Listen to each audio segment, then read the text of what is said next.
बस्ती में सांसद खेल महाकुंभ का आगाज हो गया है।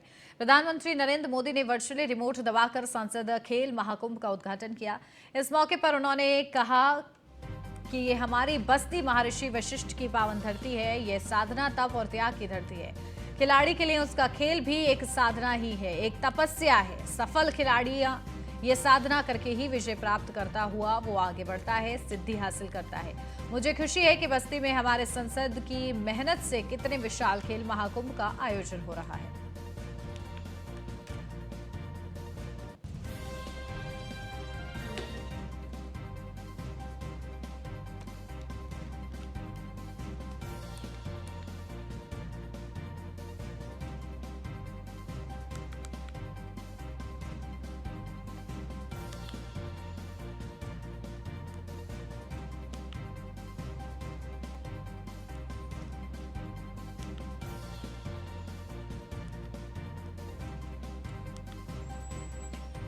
तो पीएम मोदी की ये बड़ी बातें, जहां बस्ती में विशाल महाकुंभ, खेल महाकुंभ का आगाज करते हुए प्रधानमंत्री नरेंद्र मोदी ने खिलाड़ियों को प्रोत्साहित किया। महाकुंभ में 40,000 युवा हिस्सा ले रहे हैं। साथ ही खिलाड़ियों के लिए खेल साधना एक तपस्या है, इसका भी जिक्र प्रधानमंत्री ने किया। प्रतियोगिताएं, स्पोर्ट्स टूर्नामेंट लगातार चलते रहने चाहिए। इससे खिलाड़ियों को अपनी ट्रेनिंग को लगातार टेस्ट करने का मौका मिलता है। अलग अलग क्षेत्रों में अलग अलग स्तर पर होने वाली खेल प्रतियोगिताएं खिलाड़ियों की बहुत मदद करती है। इससे खिलाड़ियों को अपने सामर्थ्य के बारे में तो पता चलता ही है, वो अपनी खुद की टेक्निक भी डेवलप कर पाता है। खिलाड़ियों के कोचेज को भी पता चलता है कि उसके शिष्य में, जिसको उसने सिखाया है, अभी कौन सी कमियां रह गई है, कहां सुधार की जरूरत है, कहां सामने वाला खिलाड़ी उस पर भारी पड़ रहा है। इसलिए ही संसद महाकुंभ से लेकर राष्ट्रीय खेलों तक खिलाड़ियों को ज्यादा से ज्यादा मौके दिए जा रहे हैं। खेल की प्रतियोगिता। इससे पहले खेल महाकुंभ का सीएम योगी आदित्यनाथ ने संबोधित किया। उन्होंने कहा कि पिछले 8 साल में खेल को बढ़ावा दिया गया है, खिलाड़ियों को सम्मानित किया जा रहा है। उन्होंने कहा कि 34,000 ग्राम पंचायतों में खेल भूमि आरक्षित है और गांव-गांव में खेल के लिए मैदान होगा।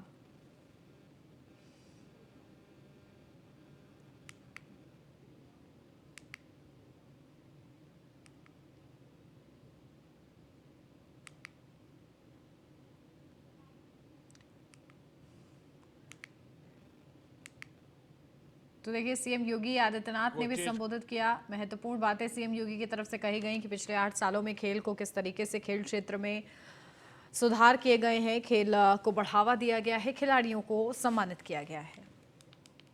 आदरणीय प्रधानमंत्री जी, उत्तर प्रदेश के अंदर खेलो इंडिया के माध्यम से जो प्रेरणा आपकी प्राप्त हुई, आज उत्तर प्रदेश के सभी ग्राम पंचायतों में 58,000 ग्राम पंचायतों में खेल के मैदान बनाने की कार्रवाई चल रही है, जिनमें 34,000 ग्राम पंचायतों में अब तक खेल मैदान के लिए भूमि आरक्षित कर दी गई है और कन्वर्जन के माध्यम से उन्हें हम वहां पर खेल मैदान बनाने की कार्रवाई को अंतिम चरणों में ले चल रहे हैं।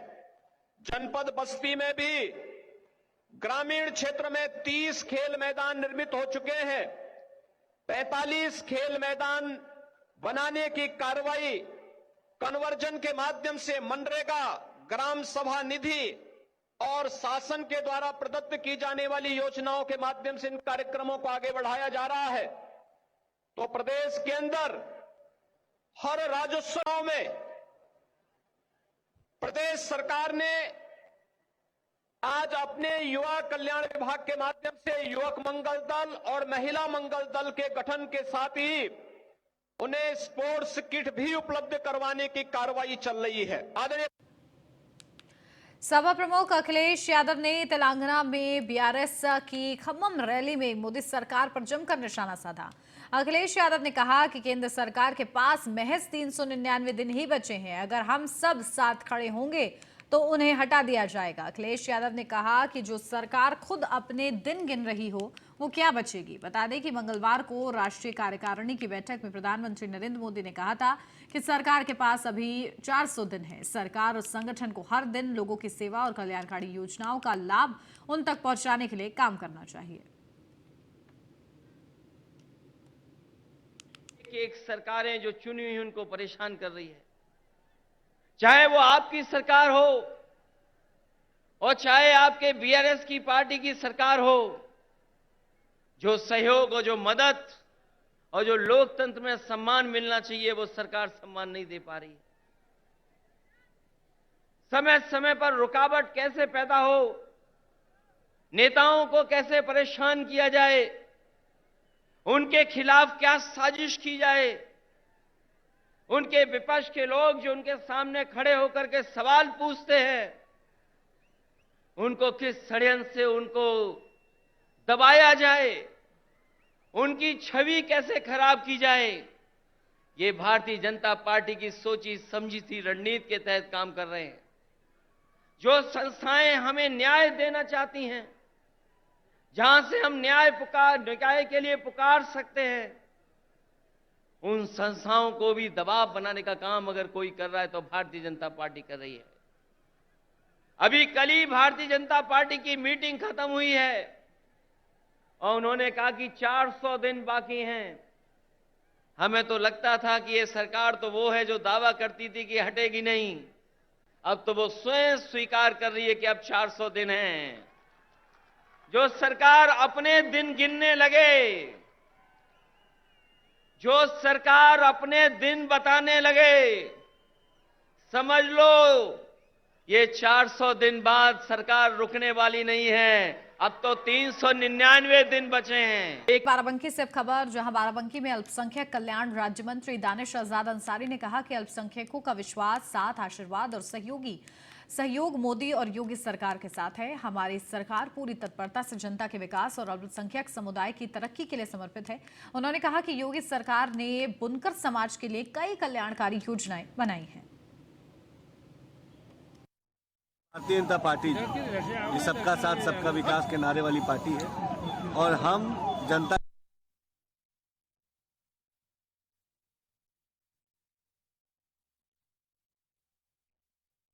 भारतीय जनता पार्टी ये सबका साथ सबका विकास के नारे वाली पार्टी है और हम जनता की सेवा के लिए लगातार तत्पर हैं। वरुण गांधी जी के बारे में जो आपने पूछा, ये उनके विचार हैं, आपको ये सवाल उनसे पूछना चाहिए।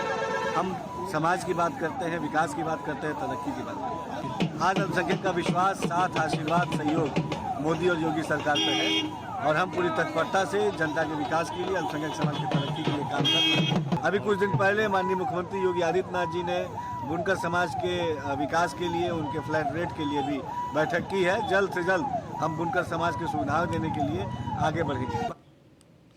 मथुरा के वेटनरी विश्वविद्यालय के सभागार में इन्वेस्टर एवं निर्यातक शिखर सम्मेलन का आयोजन किया गया। बीजेपी सांसद हेमा मालिनी कार्यक्रम की मुख्य अतिथि रहीं।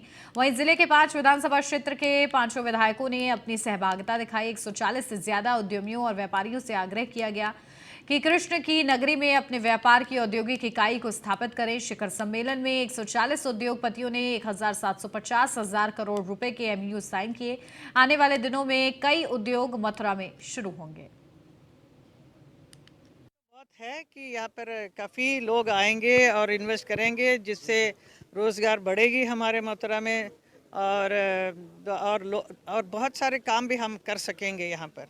और हमने पूरा आश्वासन दिया है और हमारी सरकार भी दे रही है। योगी जी ने कहा है कि यहाँ पर सब किस्म का सुविधा सबको मिलेगी जो इंडस्ट्रीज यहाँ लगाने आ रहे हैं। पहले जो भयभीत का एक माहौल था वो नहीं है इस वक्त बहुत अच्छा है। सब लोग बहुत अच्छा कोऑपरेट कर रहे हैं और बहुत काम होगा यहाँ पर। उसका वो डिटेल बताएंगे, बाकी मुझे इतना डिटेल में मालूम नहीं है, लेकिन काफ़ी इन्वेस्टमेंट करने के लिए लोग तैयार हैं। तो यही बहुत बड़ी बात है हमारे लिए। पेड़े में तो दौड़ने का तो यह है कि बहुत तेज़ी से दौड़ेगा। जिस तरीके से अगर हमारी सरकार पेड़े की तरफ ध्यान दे रही है, हमारी माननीय सांसद महोदया ने ये कहा है कि मथुरा रेलवे स्टेशन पे जो ख़राब क्वालिटी का पेड़ा बिक रहा है उसको वो तुरंत प्रभाव से रोक लगवाएंगे, उस पर प्रयास करेंगे कि वहाँ अच्छी क्वालिटी का पेड़ा बिके।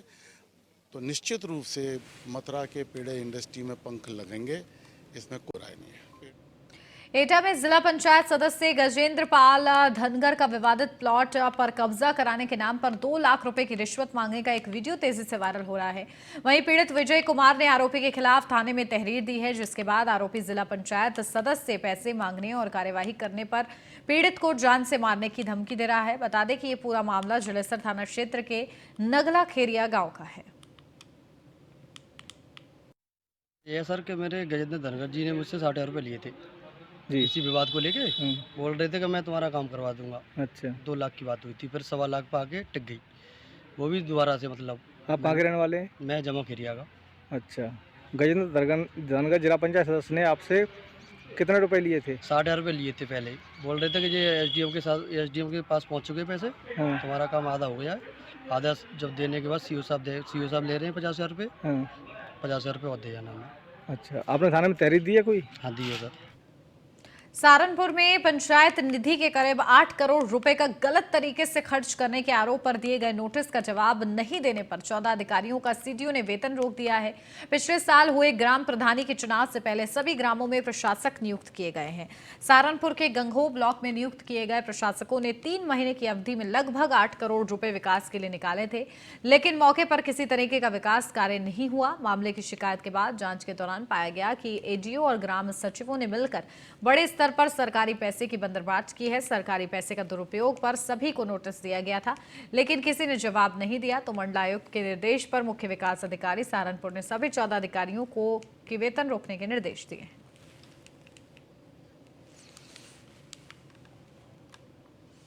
मेरठ में दिन दहाड़े एक छात्र की चाकुओं से गोदकर हत्या कर दी गई। मामला मेडिकल थाना इलाके के जागृति विहार सेक्टर 8 का है। दिन दहाड़े छात्र की हत्या से लोगों में आक्रोश है। पुलिस व्यवस्था पर सवाल खड़ा हो रहा है। वहीं पुलिस छात्र की हत्या की जांच में जुट गई है। मेरठ के थाना मेडिकल क्षेत्र में दिन दहाड़े चाकुओं से गोदकर छात्र की हत्या से हड़कंप मचा हुआ है। चारों तरफ देख सकते हैं किस तरह से यहाँ भारी भीड़ इकट्ठा हुई है। साफ तौर पर जो भारी पुलिस फोर्स की यहाँ तैनाती की गई है, कहीं ना कहीं लगातार पुलिस व्यवस्था पर सवालात खड़े हो रहे हैं। दिन दहाड़े चाकुओं से गोदकर हत्या करने के बाद जो आरोपी हैं मौके से फरार हो गए। बीडीएस स्कूल के सामने की ये घटना है। मेरठ के थाना मेडिकल क्षेत्र के जागृति विहार सेक्टर 8 की घटना है, जहां पर जो छात्र हैं उनमें काफी आक्रोश देखने को मिला है। पुलिस शांति व्यवस्था बनाए रखने की अपील कर रही है। पुलिस का कहना है कि जो छात्र हैं, जो हत्यारे हैं, उनको जल्द ही गिरफ्तार किया जाएगा। लेकिन सवालात ये है कि किस तरह से ये दिन दहाड़े यहाँ हत्या करने के बाद जो आरोपी हैं मौके से फरार हो जाते हैं। अभी तक पुलिस किसी भी आरोपी को गिरफ्तार नहीं कर पाई है।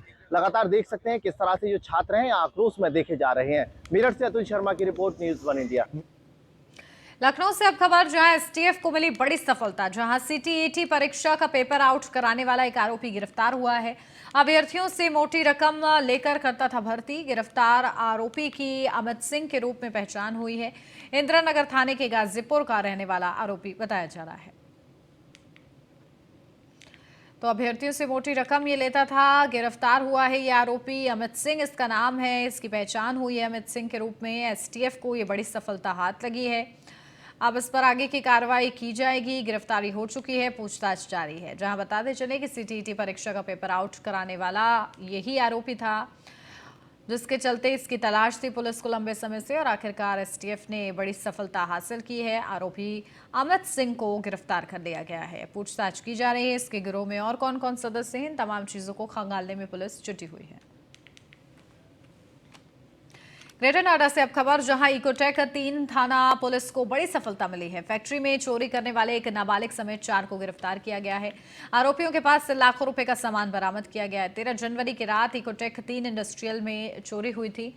आरोपियों ने 156 बंडल बिजली के तार चोरी किए थे। करीब 10 लाख रुपए का सामान आरोपियों ने चोरी किया था। पुलिस ने आरोपियों के पास से 23 बंडल तार बरामद किए।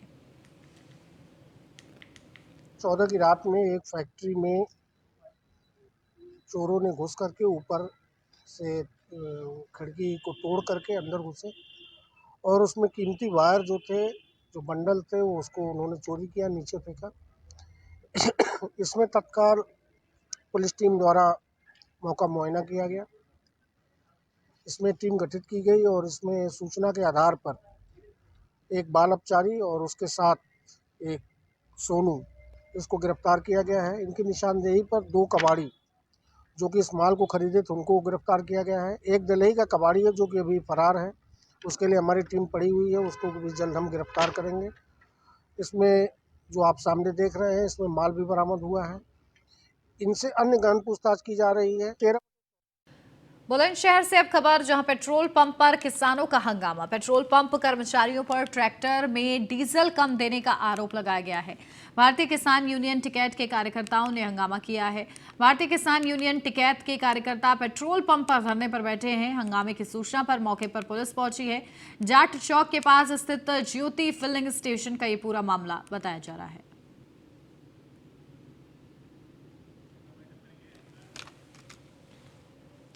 इस बुलेटिन में फिलहाल बस इतना ही। खबरों का सिलसिला आगे भी जारी है। आप बने रहिए न्यूज़ 1 इंडिया के साथ।